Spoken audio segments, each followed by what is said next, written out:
26 কোরবানিতে ওনাদের কেমন প্রস্তুতি সেটা একটু তুলে ধরতে চাই। আসুন।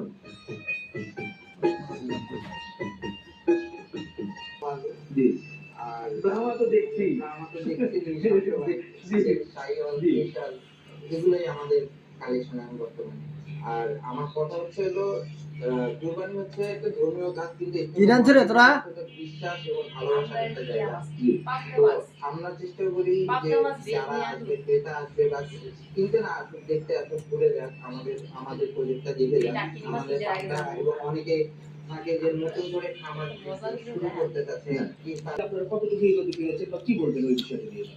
এটা যে কোনো জায়গায় আপনি একটা ভেটেরিনারিয়ান বা একটা পশু চিকিৎসক এনে যখন আপনি পরীক্ষা নিরীক্ষা করবেন, ওর ব্লাড সার্কুলেশন পরীক্ষা করবেন বা ওর ইউরিন পরীক্ষা করবেন, কিভাবে দামাদামি করে দিতে হবে। সব গরুর তো আর আমরা আইডিয়া আসলে ওইভাবে দরদাম এখানে হয়তো এই ভিডিওতে দিতে পারবো না। কাস্টমাররা নির্দিষ্ট করে গরুর দরদাম কিভাবে জানবে কোনটাতে কি হবে? আমাদের অনলাইনে প্রত্যেকটা গরু আর আমি লেগে থুয়ে দাও আমার জিয়ের লেগে ডিপলে থুয়ে দাও আমার ডিম খাইতেই বলে অনলাইনে যে কোনো ভাবে দামগুলো বলতে পারছি। বা আপনাদের ওয়েবসাইটের মানে আমাদের ওয়েবসাইটে প্রাইসগুলো দেওয়া আছে, বাট ওয়েবসাইট অনুযায়ী আসলে গরুগুলো সেল